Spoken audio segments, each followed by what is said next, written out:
What type of mood you been in? Oh, probably shouldn't get into that on this podcast. I think this is the time or place. Oh. Time or place for fights. Yes. Big fights this weekend. Yeah, we're going to make the trek up 71 past Columbus and up to Northeast Ohio and Honor Fighting Championship 2. This will be my first time up to Akron since December of 16. Wow. Yeah, it's been a while. Yeah, the venue is Chaparral's in Akron, which as many events have been held there. I think I've only been to one show at Chaparral's, Really? which is pretty crazy, yeah. That is, I've only been there once, and it was a Dom Steele fight. I'll never forget it. After his fight, he was the main event, so everybody's actually in the building, and he's still around. He was the last fight, so hasn't been paid yet. And these two little kids come up to him. This is before he made it to the UFC, before he made it big. Two kids came up to him, wanted his autograph. He did the sweetest thing, man. He got down on his knees. He had them pull out a piece of paper and pen. He wrote his name, gave him hugs, gave him a little speech. It was pretty cool. Yeah, that's what you always see that at local MMA events. I mean, it's always kind of crazy to see the kids are always loving to see the fighters and get the autographs. And that's something that, as an adult, sometimes you really take for granted and don't think about that a lot. So that is always pretty cool. Especially, if you see a guy that, was 3 hours away from his hometown going up into enemy territory and fighting. That's pretty awesome. Absolutely. So on tonight's podcast, episode number 33, it's just David McKinney and myself, Juan Valley, on tonight's podcast. Joining us was supposed to be Gary. But yeah, we where is Gary? We don't know where he is. He's probably Skyping you right now. Yes, he went MIA. Trying to get in on it. But we will we'll make fun of him the whole show so that he knows next week he has to be on the show or you get made fun of. Absolutely. That's his fault. And you know what? I wouldn't be mad if he said, I couldn't do it. I'm busy. I got other things going on. No big deal. No problem. But the fact was, he said, I'll be there. Flaking out. Yeah. That sucks. It does. Enough about that. Me and David can handle this show without him. In fact, it's probably going to be the best show yet. I don't know about that. We'll see, though. But yeah, set us up for failure tonight, Dave. We're actually both going up to Honor this weekend, and just their second show, but already really starting to make some waves in the state of Ohio with fewer promotions, and of course RFO closing up shop, and some of the other promotions not doing as many shows. Some of these newer promotions, like New League Fights, which has a show next weekend, and then Honor this weekend, just their second show. I mean, they're already coming out guns a-blazing. Isaiah Chapman, one of the top prospects in Ohio in the main event, taking on a really tough guy out of Pennsylvania and Blaine Shutt. So 7-3 versus 6-2, and it's going to be the first title in the promotion's history, the professional flyweight title. Really, really interesting fight between two guys that are probably thinking about, hey, this is an opportunity maybe to show that I can make it to the next level. Isaiah Chapman's already had a kind of taste of that with World Series of Fighting, and then he's only had 2 fights since that, his fight in World Series of Fighting, which was in 2015 or 16, I believe. So hasn't been super active, but this will be his second fight in 3 months. He headlined Honor FC1 as well. So he was a guy, I was actually, I did an article on him, which will come out later this week. Hopefully it'll be published by the time this podcast is up. But he, has always been really one of the best prospects. As an amateur, I believe he was like 12-1. There was always that, but was it going to be him or Cody Garbrandt make it to the UFC? And most people thought they both would. They never fought as amateurs, even though they both clearly were the 2 best guys in their weight class. And for some reason, NAAFS always kept them apart and never made that fight. Do you think the reason behind that would be that you don't want to set one up for failure? One of them has to lose. That's possible. I mean, a lot of times you've got 2 big moneymaker fighters, and you don't really want either one to lose. But both of them took losses as amateurs. Isaiah Chapman, I believe, lost to Brett Ewing, I want to say, as an amateur. And then Cody Garbrandt, of course, with that infamous knockout against Jarrell Hodge. It doesn't necessarily hurt in this sport to lose. I think, sometimes promoters are so afraid to have their top guy lose. But more often than not, it's been shown that that doesn't necessarily, I mean, unless they're taking loss after loss after loss, that doesn't always necessarily kill a guy's stock just from one loss, especially if fans are not dumb. They know that, hey, if he lost to a guy that's really tough, like look at Dominic Mazzata, lost to Cody Garbrandt, but then came back, and that fight made him 10 times better than he was before, and that was his loss, and then made it eventually to Bellator.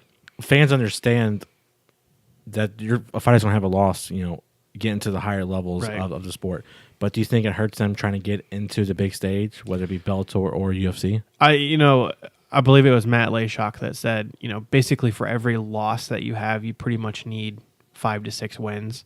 So you need, 5-0. If you're 5-0, you're probably good to go to the UFC. But if you have one loss, you might need 10-1 to make your record look really good again. So a lot of fighters, I think, maybe see it as that. And of course, the UFC wants good records and really tough guys, but that's not always necessarily 100%. I think they're also not dumb. They're looking at who you're fighting. They're looking at just as much who you're fighting as who your gym is, what your record is. It's a piece of the whole pie, but I don't think it's necessarily as important as a lot of people think. I think you can be 8-2 or 7-3 or 9-4 or whatever and make it to the UFC. It just depends on your name, your camp, who you are, who you fought, a lot of different things other than just your record. Absolutely. What I found shocking, not to get away from the honor here, but on the UFC this past weekend, it was the third from final match. One of the competitors, the guy who ended up losing, his record in his last 4 fights, he dropped 3 of them, and yet he was still on the main card of a UFC event. That kind of blew my mind. Granted, all the fights were within the UFC, but I figured they would at least put him on the undercard, maybe even the prelims, like Fight Pass prelims or something like that, not on the main card. Well, if you're an exciting fighter, you're going to keep getting more and more fights. I mean, you look at a guy like Justin Edwards. I think he got 7 fights in the UFC. He was only 2-5 because Dana White loved his fighting style. And you look at a guy like Dom Steele, who we're going to talk about a little bit later, but Dom Steele had 5 fights in the UFC, only won 1, but he's an exciting fighter, and he's going to show up to fight. And he went over to Cage Warriors and fought, and then now just signed with Fight Nights Global. So if you're an exciting fighter like that, chances are you're going to get more and more opportunities as opposed to if you're just a guy that, you come in and you make... Someone like Ben Askren. Well, not Ben Askren, I don't think is just a guy. But if you're a guy that you come in, you fight on the prelims, you lose twice, and nobody ever hears from you again, that's different than if, you're going out there promoting yourself, being an exciting fighter, interesting story, a fighter that fans gravitate toward. You're going to get more opportunities than if you weren't. So I think that's definitely one guy that, I wish would, and probably on this honor card, all 3 of the guys that are the quote-unquote hometown guys, Isaiah Chapman, Josh Roller, and Andrew Law, none of them are trash talkers, but they're all three great fighters. It's just that you want a little bit more out of them, that marketing background of sell yourself as a fighter. Oh, absolutely.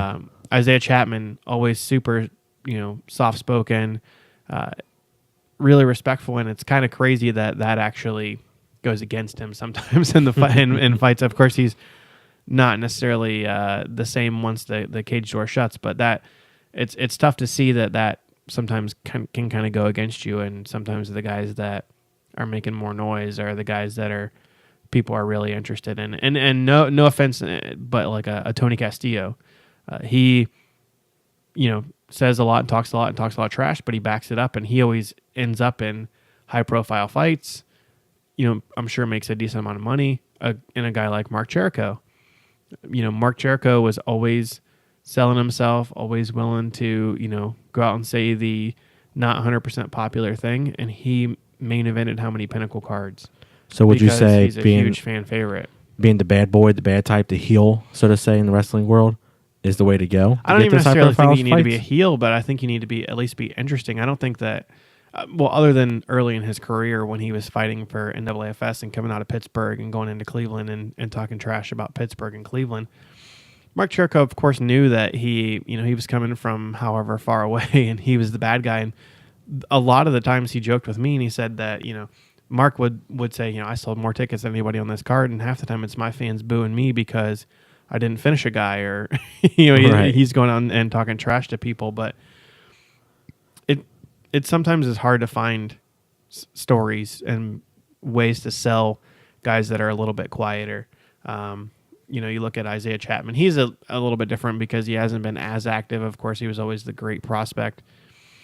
But then, Josh Roller, he's kind of quietly flown under the radar. Aaron Garrett asked who's the best 145-pounder in the state, and I think people were shocked that I threw out the name Josh Roller because he's only 3-1 at this point, but I think that he has proven that he's probably one of the best featherweights in the state.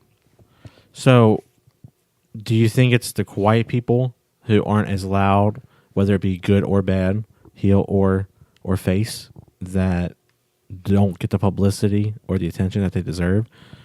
And so it's kind of going against them since they are quiet in real life. They're more of an introvert than an extrovert.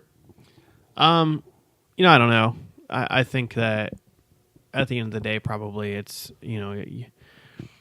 your performance inside the cage is going to do the talking. But then you see a guy like Darren Elkins in the UFC coming out of Indiana, has fought on the prelims how many times because he really just doesn't go out and talk, just goes out and does his job. And But he puts on exciting fights.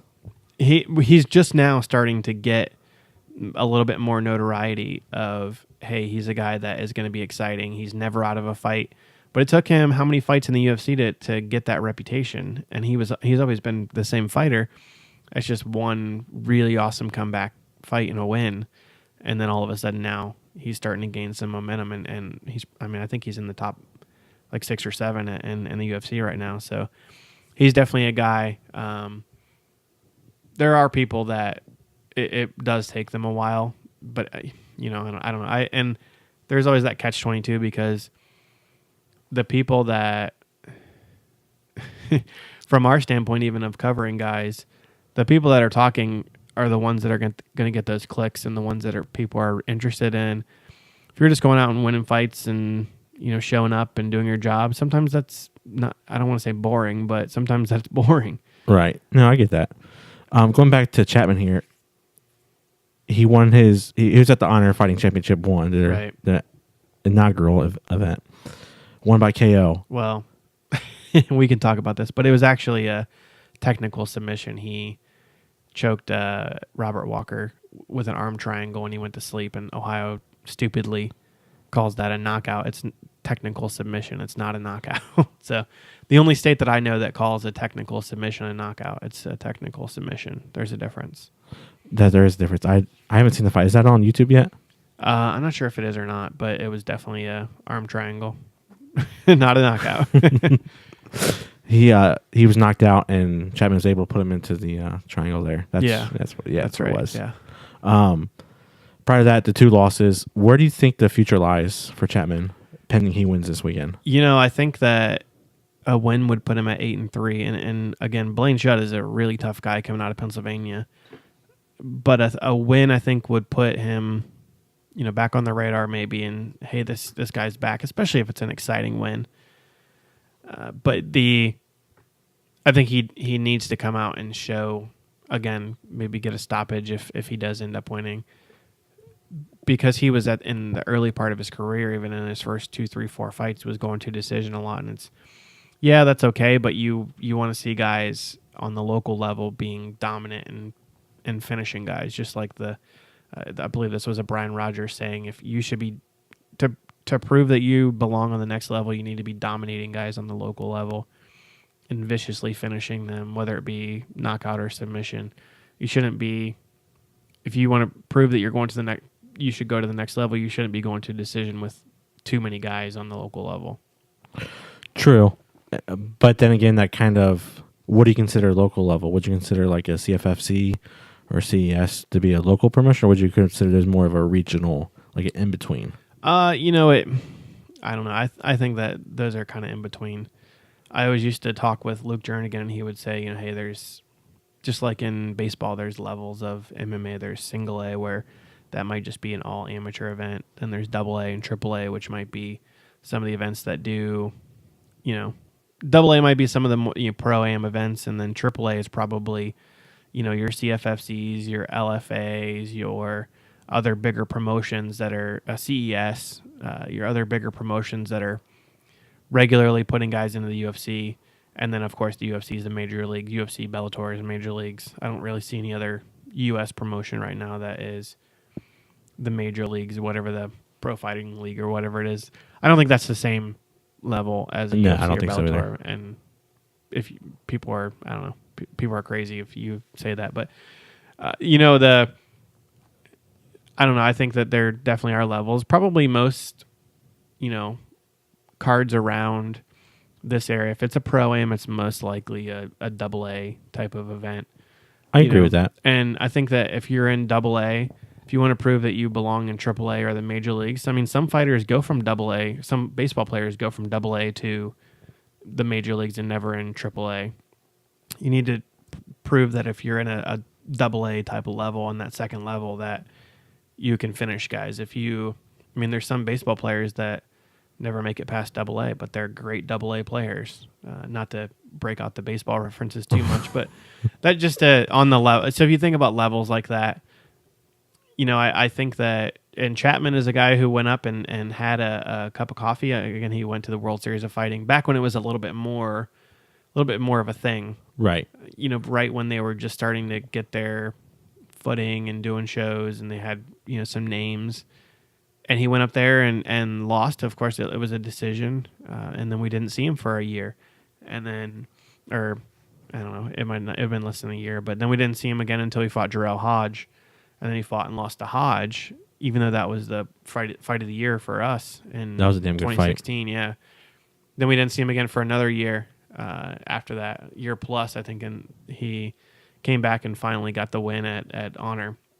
So I think he probably needs a couple more fights on the local level, but he needs to go out and prove that he can beat opponents like this if he wants to go to the next level. So after the two losses, the World Series of Fighting and Cage Madness, there was a 2-year gap in between the two losses.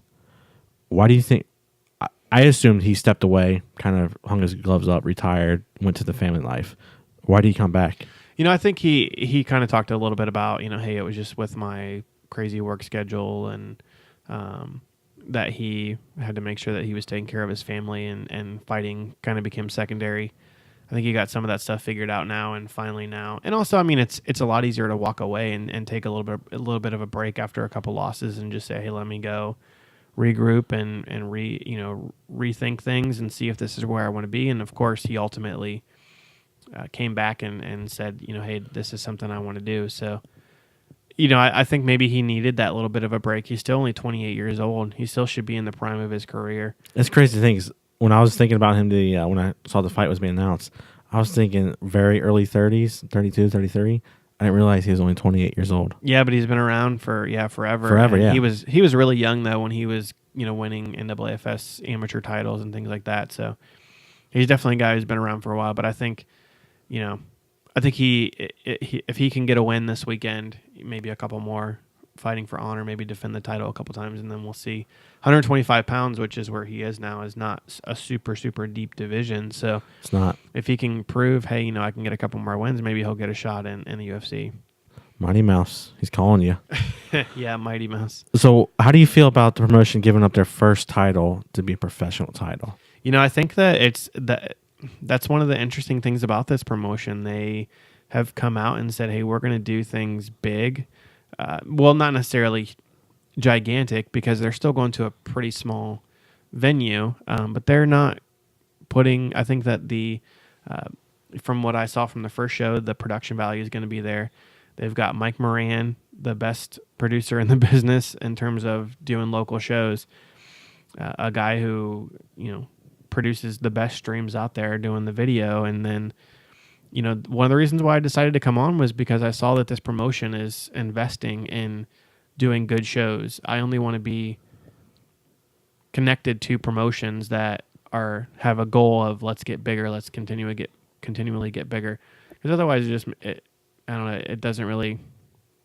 It's kind of silly if you're just going. Yeah, I feel like sometimes you're wasting your time if you're going to shows that are you don't see something building there and something that, hey, I'm not just trying to put on fights, I'm actually trying to put on a show. So yeah, it is pretty cool, and I have agreed to do more than just one event for Honor and doing commentary and doing the play-by-play. So pretty excited about that. And this one's going to be on Fight TV, which I don't think I've ever done a stream or done commentary on Fight TV. So No, you haven't. $14.99, I believe, is the price for the pay-per-view, which not too bad. I mean, probably you're not going to necessarily pay that unless there's a specific fighter that you want to see. But I think they also, and we kind of talked about this about Hard Rock, you want to make it so that people are more likely to come to the show if they want to. If they want to see the stream, if that's all that you want to make it so that they come buy a ticket, because that's really the best way to take in MMA. Oh, absolutely. It's a great TV product most of the time, but really the best way is to be there live.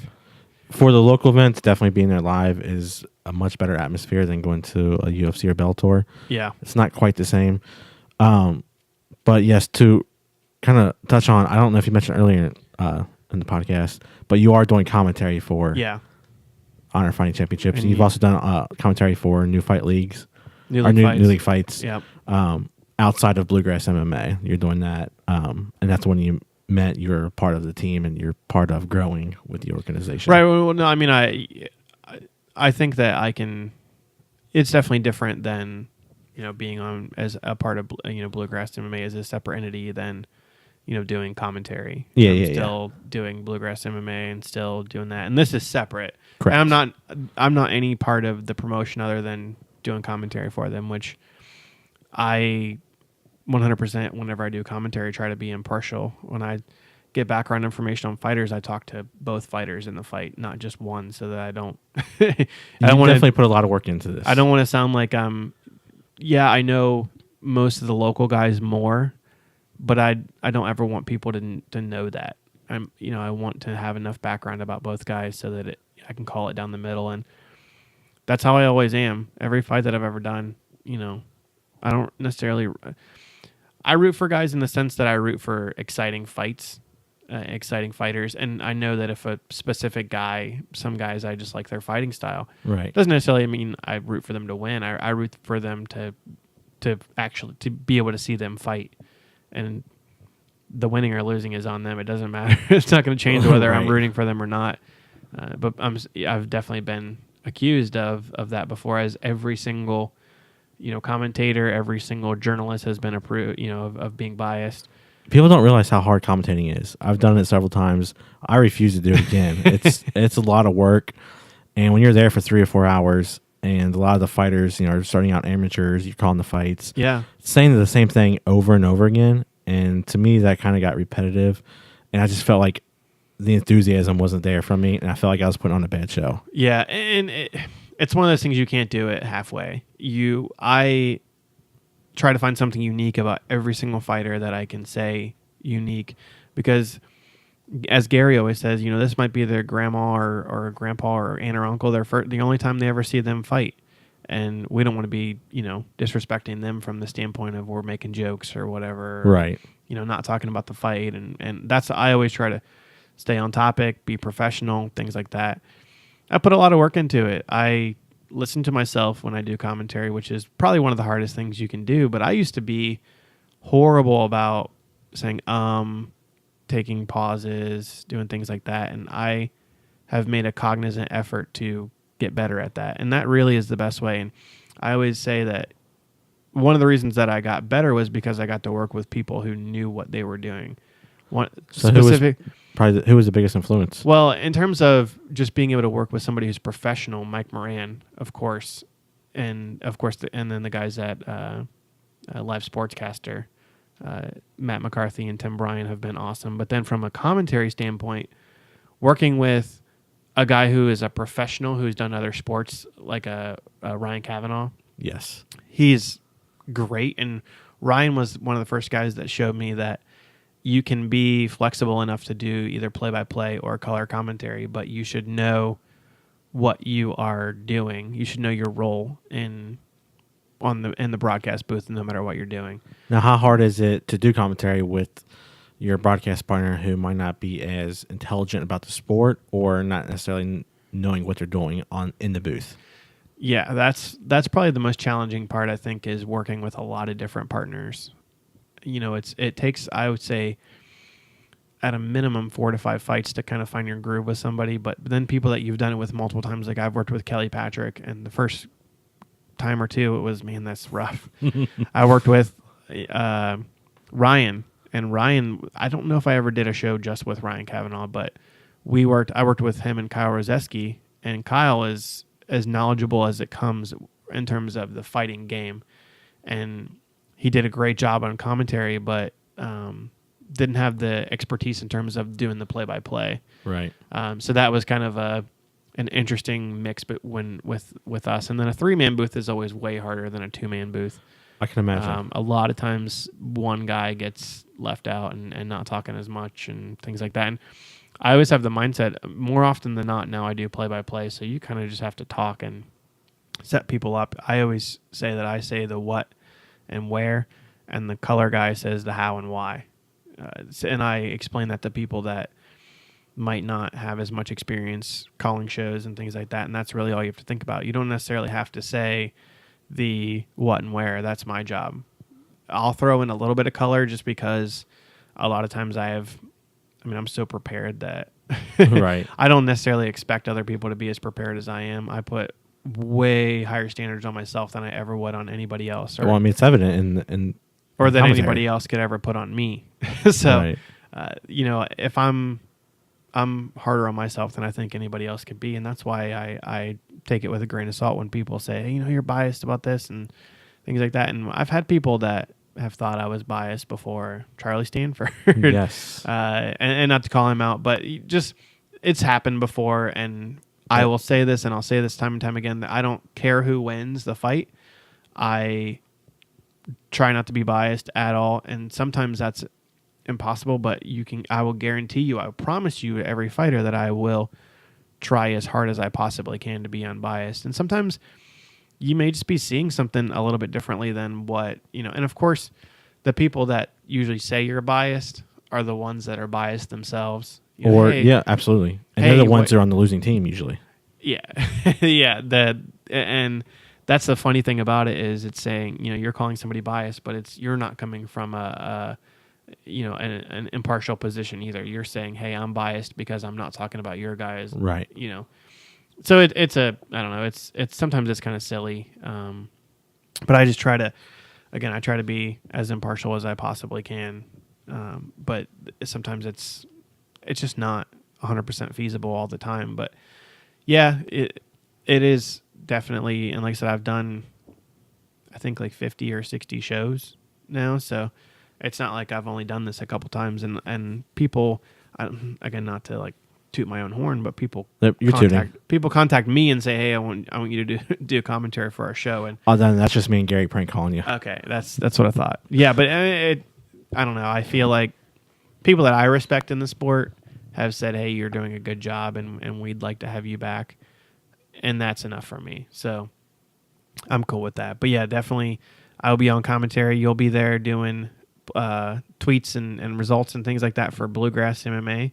Yes, my first time at Honor. I'm excited. Yeah, I mean, this is the first time I think I've done an Ohio show in a while. I've been doing so many shows in Kentucky, a lot of the Hard Rock shows. Last year I didn't go. I don't think any of us went to a ton of shows, but... No, I'm trying to think of my last show. It was an IT Fight Series. Maybe it was Columbus. Yeah, you did. I think it was like the one at the Express Live. Yeah, Express Live. Yeah. I think it was back in June, if I'm not mistaken. So yeah, it's been a while. IT Fight Series, you see who announced he's fighting for IT in what we posted last week. Oh, yeah. We got in trouble, of course, for posting it. But if a fighter says, hey, I'm fighting this guy, I'm posting it. I don't care what. If the fighter says it, then it's out there. It's as good as gold. Yeah, and all I said was, hey, Devonte Smith said he's fighting Justin Edwards, which that's a fantastic fight. That's an awesome fight. Justin Edwards, saying, hey, you're the young up-and-coming guy. I'm going to beat you. Devonte Smith saying, hey, this is a 7-time UFC vet. I beat this guy. I'm probably in the UFC.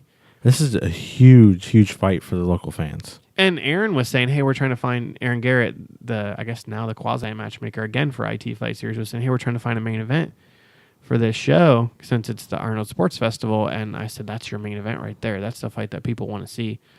Even getting that fight signed, was awesome. I think I've heard some rumors about some of the other fights that are going to be on that show, and I think that that's a more of a, you don't necessarily need a quote unquote name. I think that Justin Edwards is a UFC veteran name, but there's going to be tons of guys that people want to see on that card. Oh, absolutely, and he's a staple in Ohio. Tons of fights. So hopefully we'll have more information on a lot of the fights once they start coming out. Hopefully very soon. But that I know. And that takes place the weekend, March 3rd. Yeah, the Arnold's Festival. Are you going? You going to go up to that show? Yeah. You going to do the amateur show on Friday and then do that show on Saturday? Most likely, yes. Awesome. And then go to the convention during the day Saturday, because that right there is, because not all of us can go to every promotion, Getting back to Honor, that goes down this weekend. We talked about the main event, Blaine versus Isaiah, a little bit about Josh and Brandon Webb, but the other main event is Andrew Law and Mickey Marsack. Yeah. How do you feel about that fight? I don't know too much about Mickey. I still haven't done. I usually try to watch some video on guys, especially when they have a decent number of fights like he does. But I know that Andrew Law. I talked to him and did an article on. It's up on BluegrassMMA.com, and this is his longest layoff in his pro career, and it was due to he had a fractured cribriform or something in between something in that attaches to his skull or something crazy. He talked about it in the article, but he suffered an illegal knee in his last fight against Scott Hudson, and Scott lost via disqualification. And Andrew talked about, hey, it took me a while for that to heal, and then he had a concussion that went along with it, and then he finally was able to start training again, and then had a hamstring injury. And now is finally 14 months later coming back. And I think that kind of is tough for him, because before that Scott Hudson fight, he had a ton of momentum, 4 straight wins, was getting a really tough opponent, not necessarily a big name, but a really tough opponent to say, hey, this is a tough guy that I'm going to fight. And now it will be interesting to see if, I don't think that he's the type of guy that's going to be gun shy in a fight, but you take a nasty illegal knee like that keeps you out for 14 months. It's hard to come back from. Oh yeah, you have second thoughts. Yeah, that I didn't know about that. That's rough. Do you think that long layoff is going to give him any type of cage rest? That remains to be seen. Typically, what I've seen with fighters is pros. It doesn't really make a difference.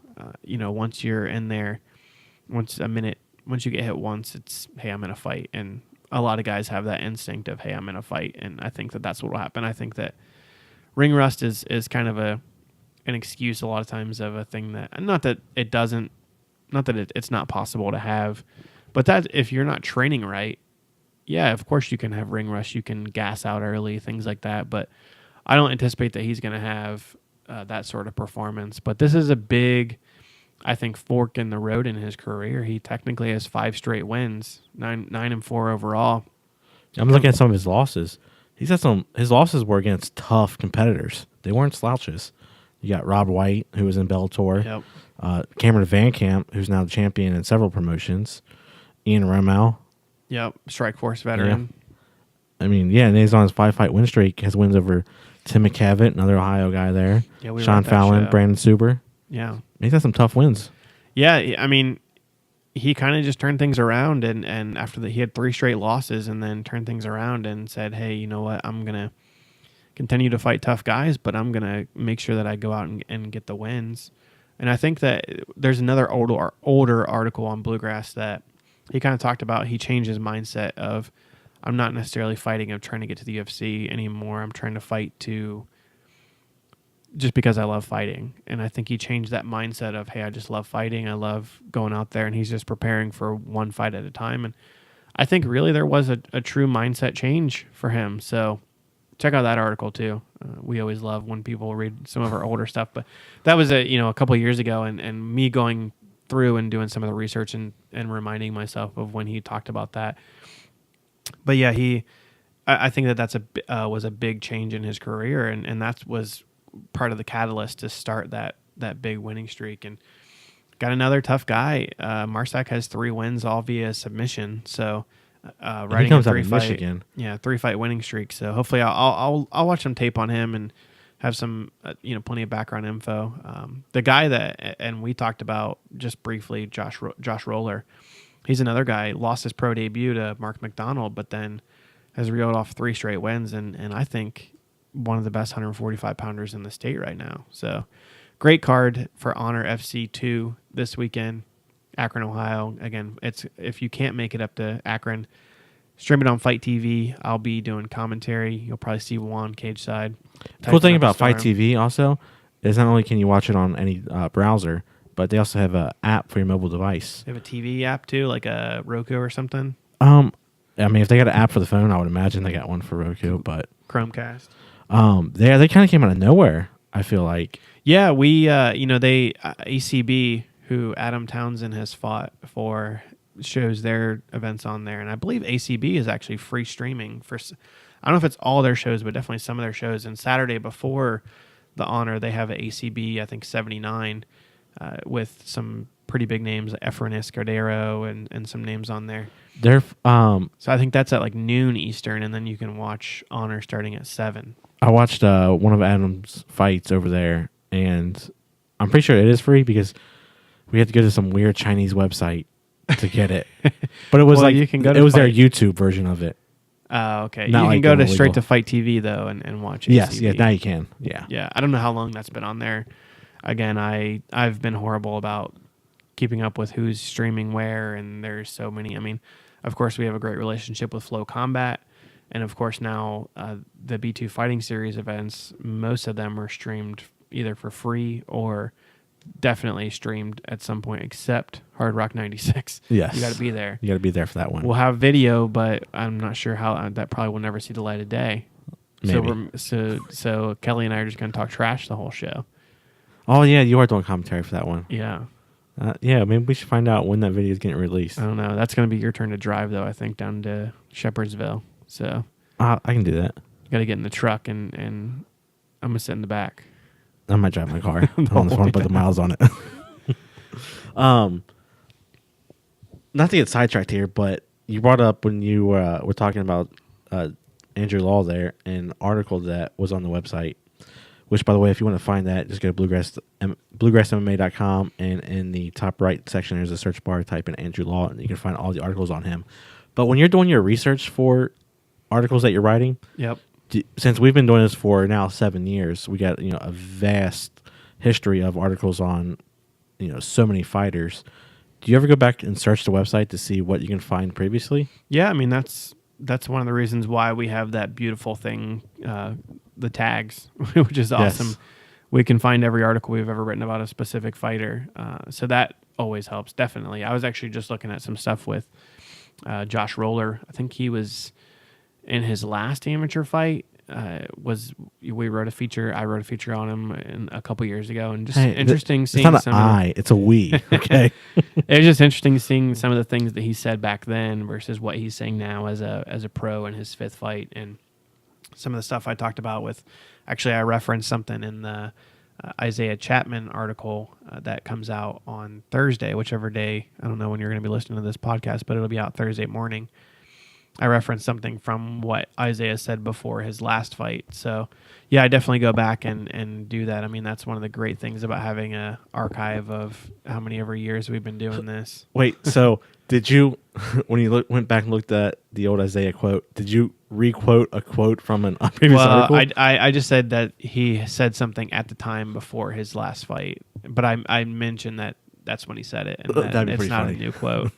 But yeah, that and one of the things that I don't know if we still even have that information out there, but from OHMMA when I started, I would have loved to have some of that content of what we had back then, but I don't think that.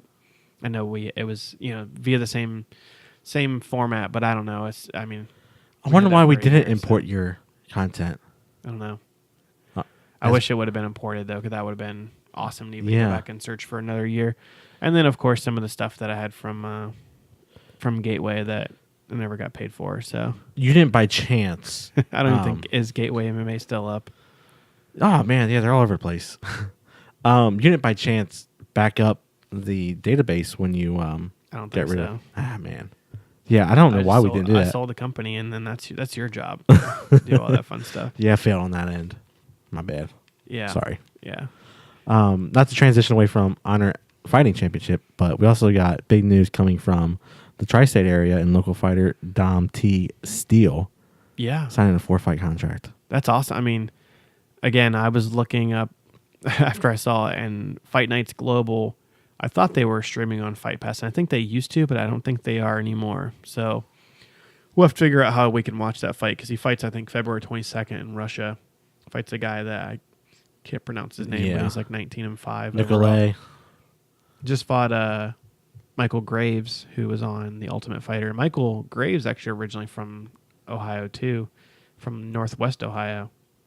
Not to get sidetracked from stealing your line, but he, a guy, I think he's won like 8 of his last 10 fights, and Dom Steele coming in on a 2-fight win streak, beat Portland Pringle, and then beat Carl Amisu over in Belgium. So Dom's continuing to be a world traveler. He is. I guess he's not bothered by going all halfway around the world to fight. He fought in China, Russia, Belgium, South Korea.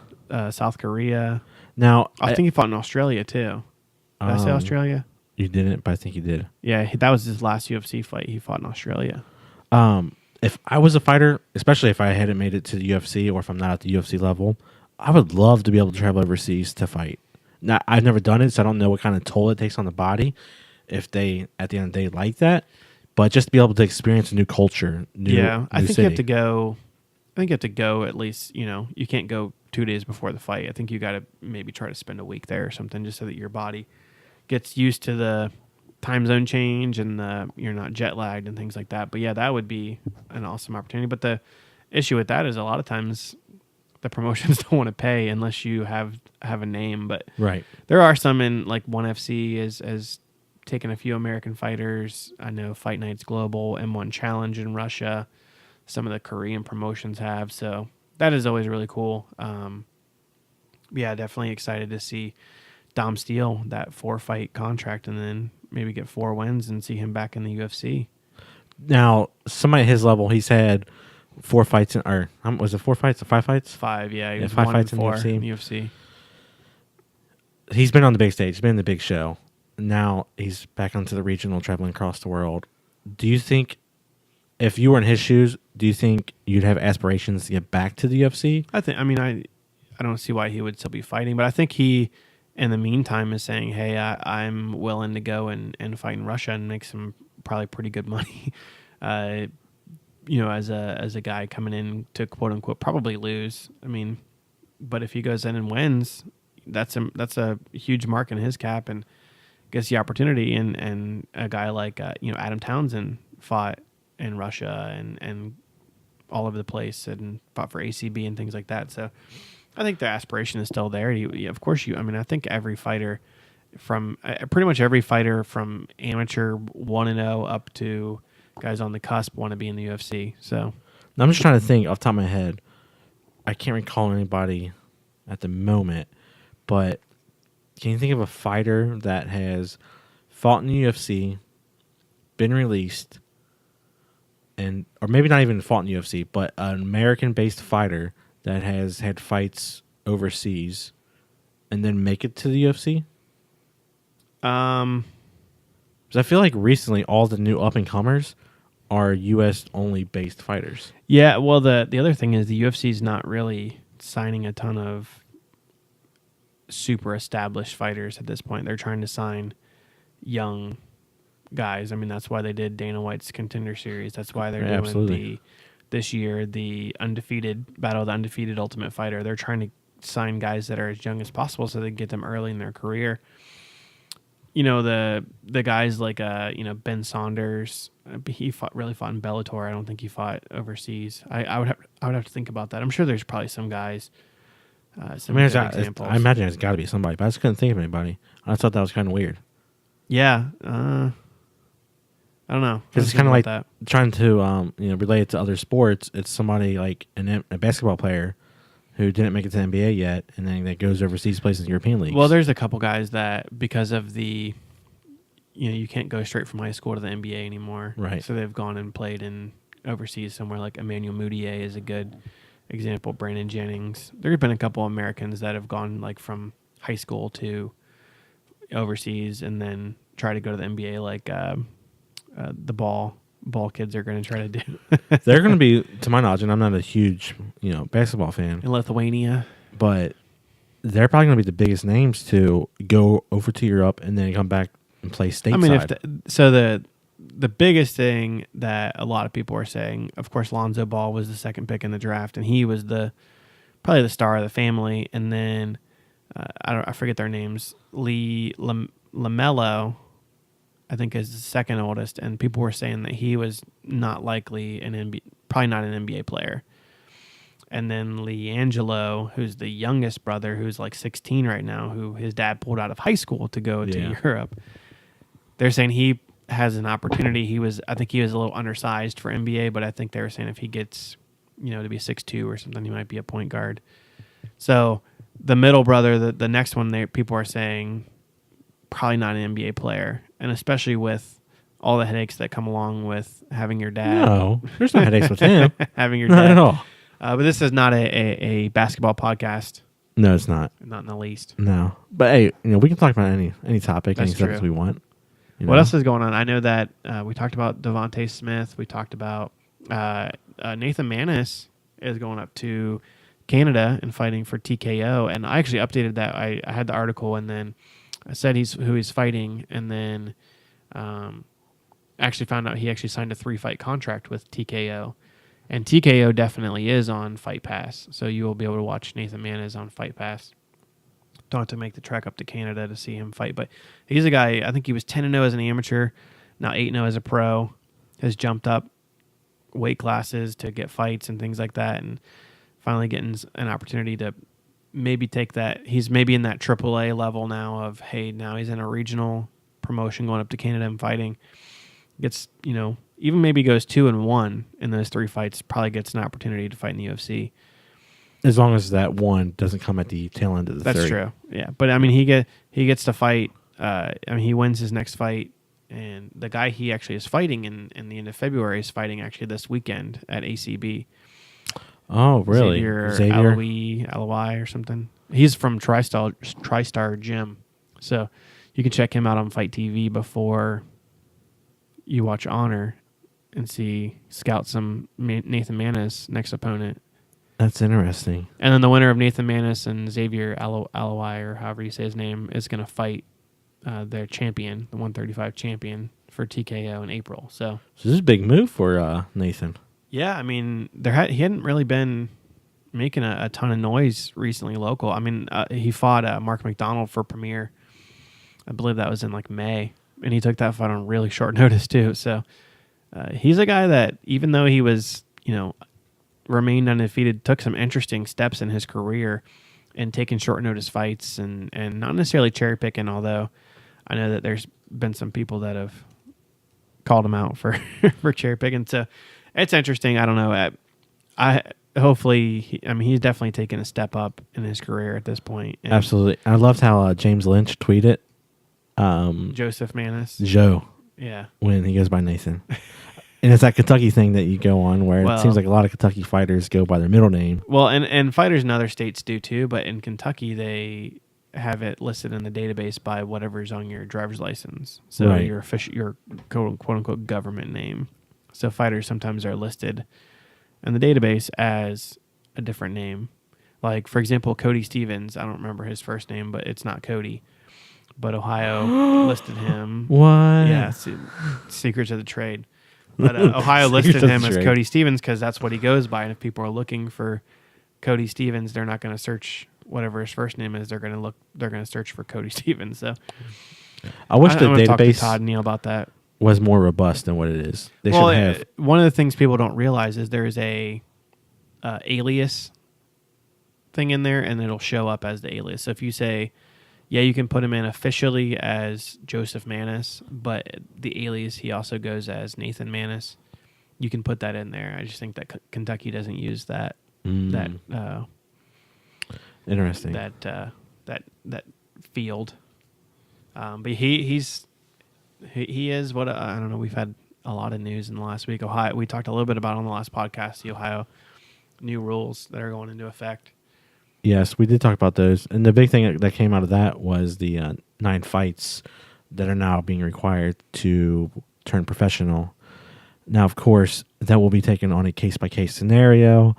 Who you have fought, who you are, what gym you're out of will all play factors into that, I'm sure. But yeah, that's 9 fights as amateur. It used to be like back in the day when we first started on this, I felt like almost every amateur had at least 10 fights, so no big deal.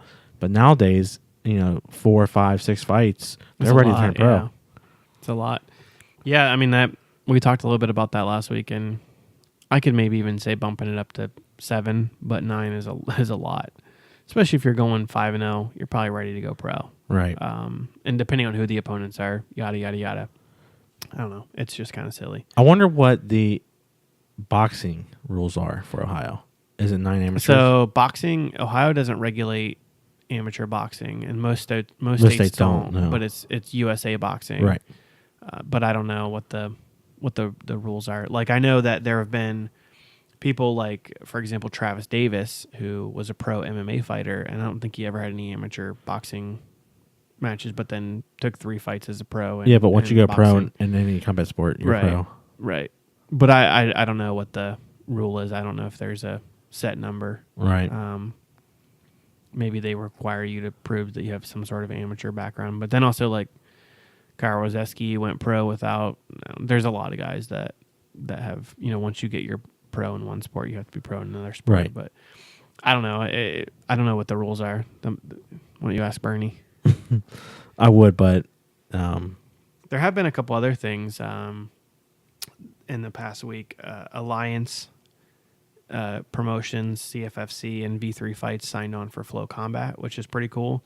Both of those promotions, and I think we calculated, what did we say, that they did 17 events last year or something? 17 for one, 16 for the other. So it comes out to be... Well, V3 did... I put it in the article. Let me pull it up here. How many fights? How many fights was it for deal? Was it 38? CFFC hosted 7 events in 2017. V3 hosted 10 events in 2017. So 17 total combined, and I think that 26 is the number combined per year in a multi-year deal. So those promotions are going to be doing a lot more. But it's interesting that, two of the more respected promotions, I know CFFC has even been on like CBS Sports and things in the past. Right.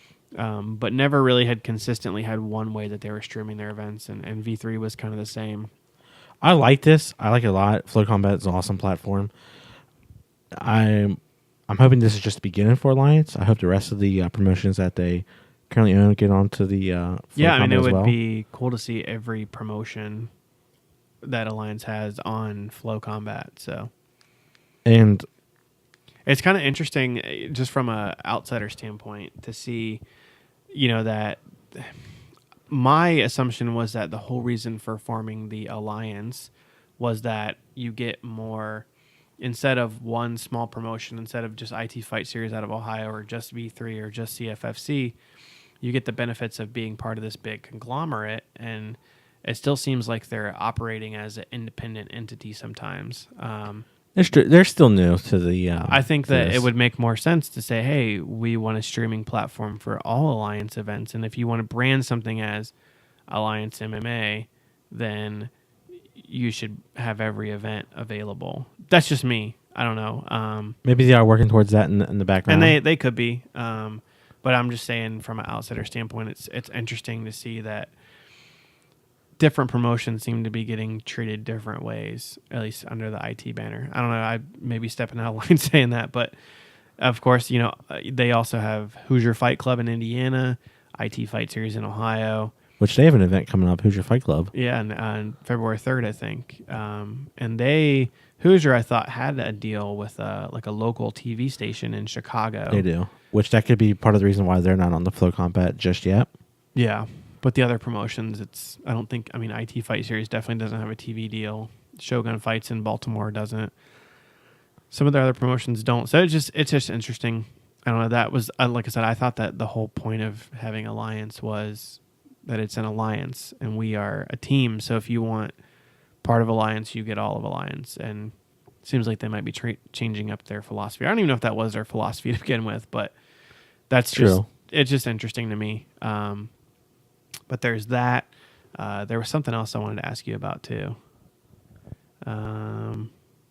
Yes, this is true, guys. This is the first time that we've done a podcast. We're now 8:00 on a Wednesday. I think this is the latest we've ever recorded a podcast in person. David's sitting across from me. We've done it before on Skype. Valor Fights announcing their early 2018 schedule. Of course, Border Wars coming up in February 17th in Kentucky. You missed that the first Border Wars. Yeah. That venue, that in Corbin, Kentucky, was amazing. So, it was it was a mini arena. This one too. Oh man, you're missing out. It was a good time. But that event, of course, coming up in Kentucky. Then they've got Valor Fights 49 in March, end of March in Nashville. Then they've got an amateur show in April. And so are they branding all they're all amateur shows now? What is it? Fight at the Shed or? Well, I think that Shed?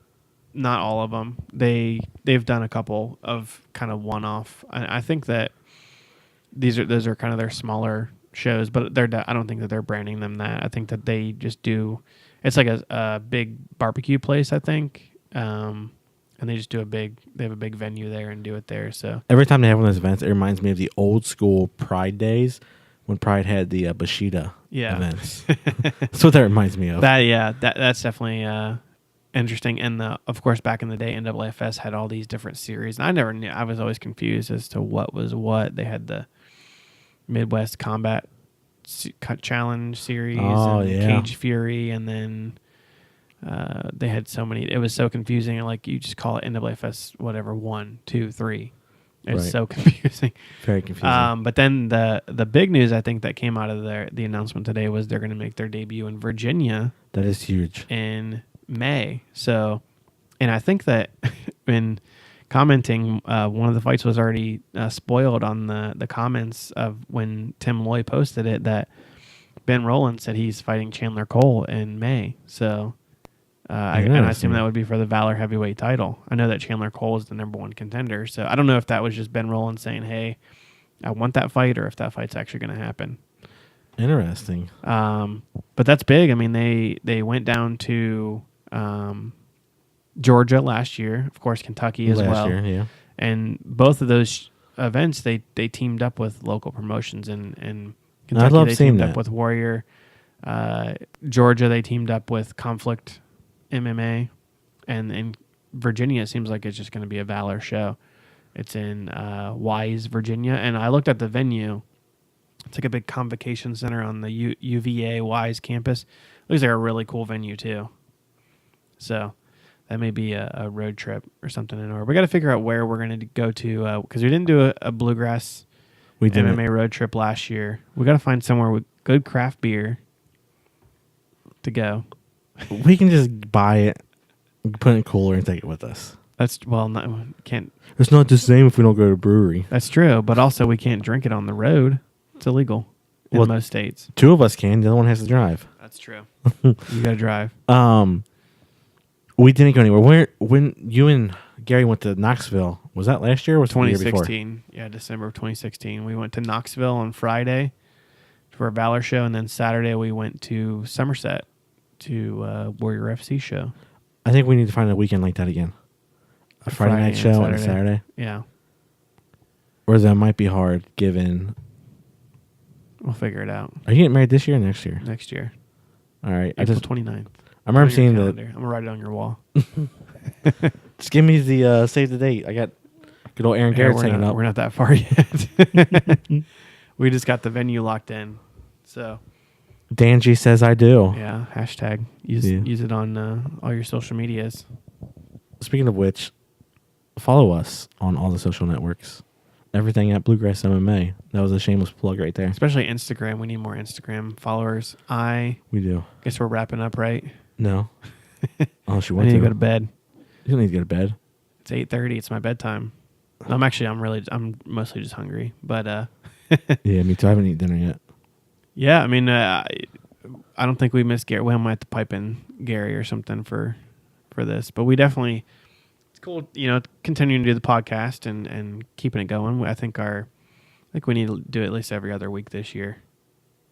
Get maybe 26 in.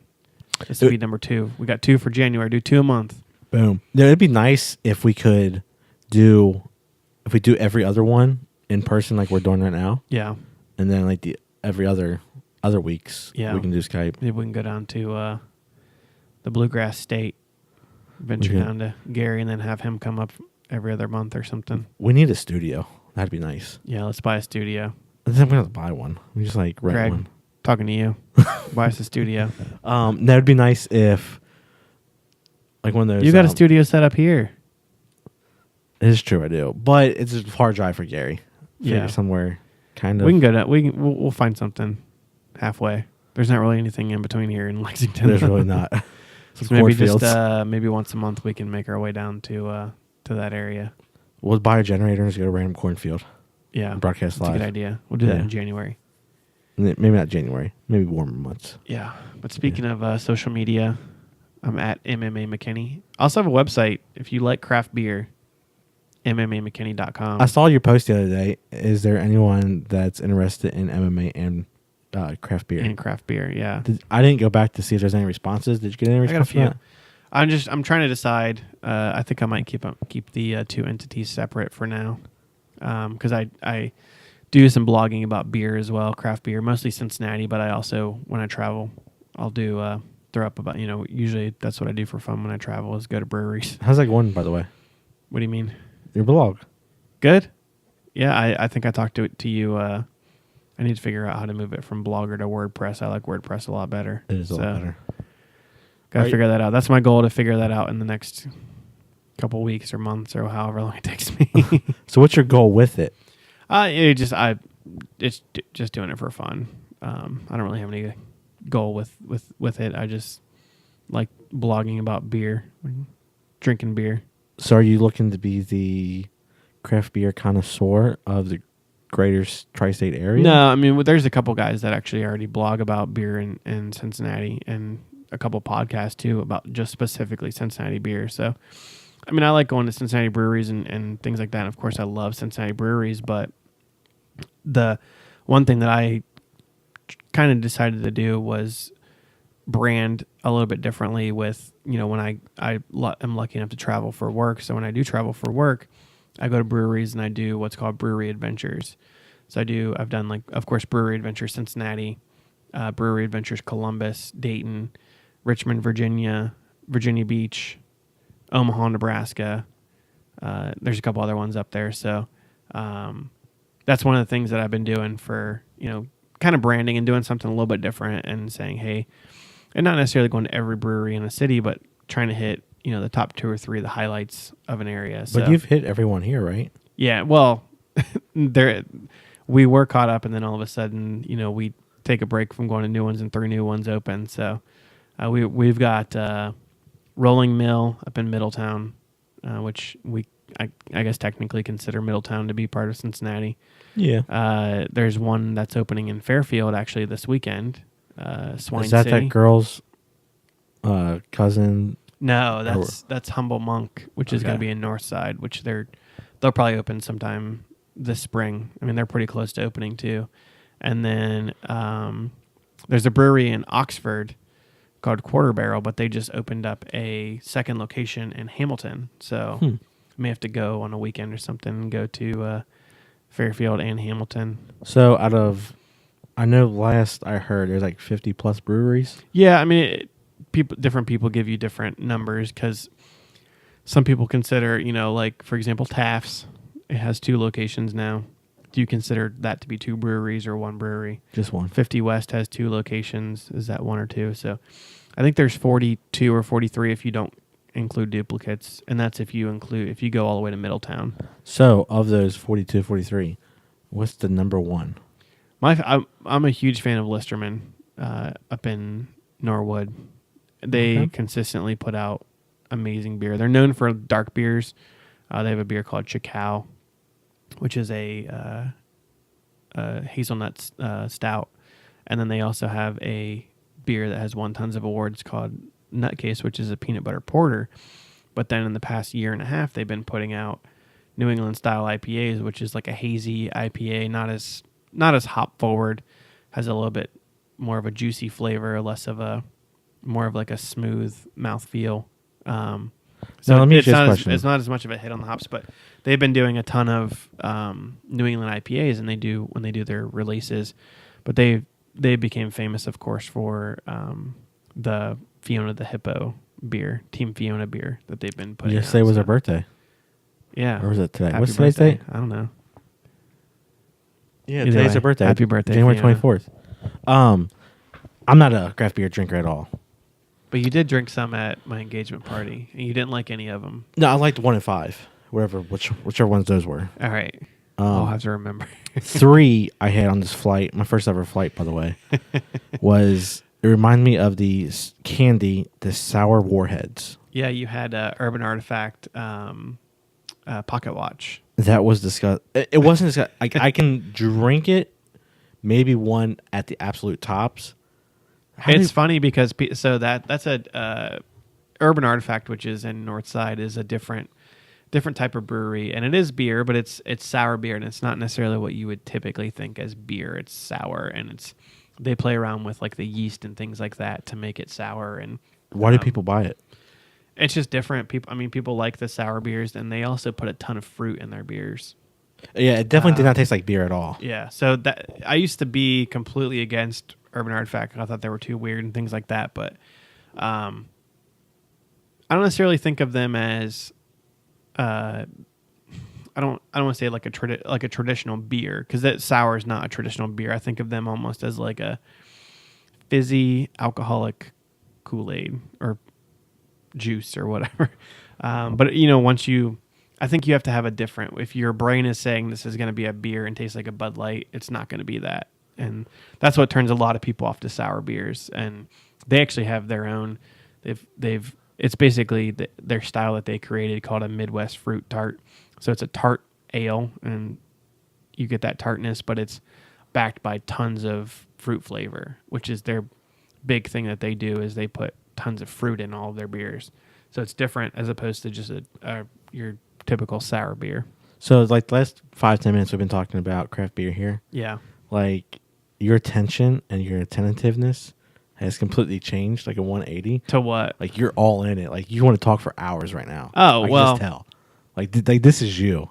Craft beer is your life. No, I mean I think the biggest thing with it is I've been doing MMA for, since started blogging about MMA when I was in high school, which is over a decade like 4 years ago, right?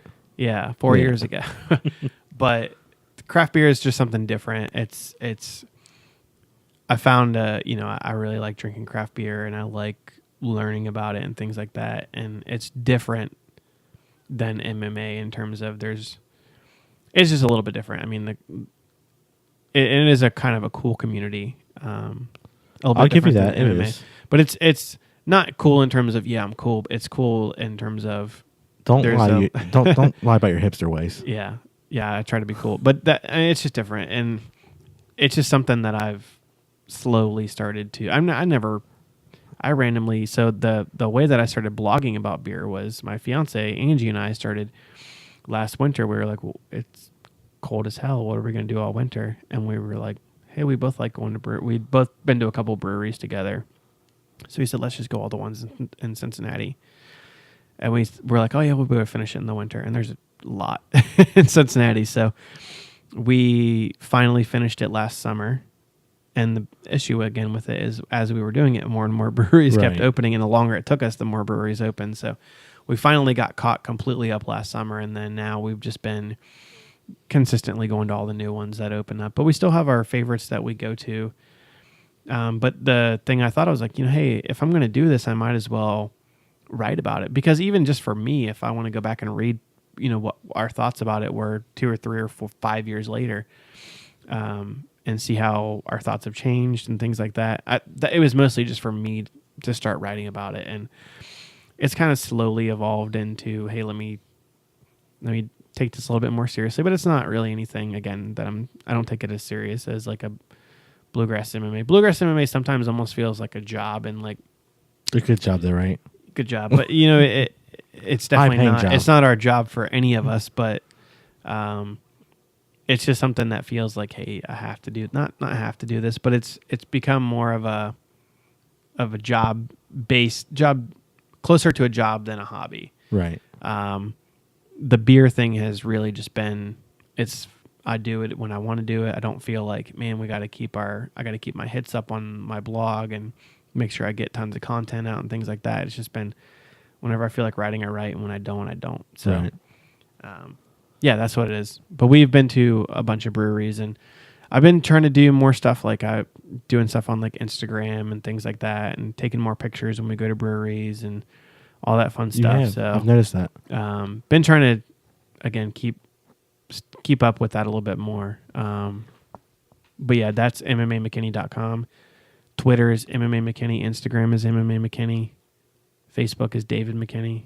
Well, before we get off here, I have to ask a very important question that all of our listeners want to know. Yeah. About craft beer. Somebody who's not a craft beer drinker, that's more of a Bud Light drinker, how do you justify spending 2-3 times the amount of a Bud Light on a craft beer? I justify it by I don't drink as much craft beer as I would Bud Light. So I say, okay, if I have to drink twice as many Bud Lights to not that I'm trying to get drunk, but just to get the same, feeling out of it. And it's just, it tastes a lot better. I still drink Bud Light every once in a while when the mood strikes. If I'm at a tailgate, I'm not going out and hey, I have to drink craft beer, because you're going to get wasted really fast if you're drinking, 7-8% beers. But if I'm, if I'm trying to tailgate, I might have like one decent beer and then like, all right, I'm going to switch to Bud Light. The 8 ounce cans, right? Yeah, just like you. But there's a time and a place to, I feel like, have Bud Light, and there's a time and a place. Like I said, a lot of times when I go out, I'll get flights like what you had and try, because I like to try things more. And I might get a flight and then one beer, and the best beer that I liked out of that flight. Right. And that might be a night for me. So I'm not, because you're spending a little bit more money, but I'm not going out trying to get drunk. It's more of the experience of just drinking it, and drinking something that I'd rather drink something that I enjoy and pay a little bit more than something that, hey, I'm just going to pound and it's just something for me to drink. I will say when I go out to breweries, a little bit less. Granted, I've only been to one. I like the food Which brewery have you been to? Rivertown. Okay. Really good food there. I didn't drink anything, so I don't know what the beer is like. Did you go to the Lockland location or the one up in Monroe? The one in Monroe. Yeah. I didn't know there was a Lockland location. They started in Lockland and then moved to Monroe actually they just passed their 1-year anniversary up there. But they've got barbecue up there. Yeah, it's really good. Really good. Yeah. But yeah, Rivertown's good. But that's I'd rather, I feel like if you want to get drunk or if you want to get wasted or binge drink all day, go drink a Bud Light. If you want to and again, not judging anybody, but if you want to enjoy your experience, and I never chug a craft beer and things like that. There are some idiots that do, but it's more of the experience of, hey, I'm just enjoying drinking this and I'm sipping on this and things like that. So that's why. I hope that's a good enough explanation for you. That is. And that, my friend, is what we'll call a wrap. Follow Dave McKinney. He gave all of his social networks out. Unless there's anything else you want to add. That's it. You can follow me. I am Juan Valley everywhere. And of course, go to the mothership, BluegrassMMA.com, for all the latest and greatest in local MMA throughout the Ohio Valley region. Until next week, take care, fight on, fans first, fighters always.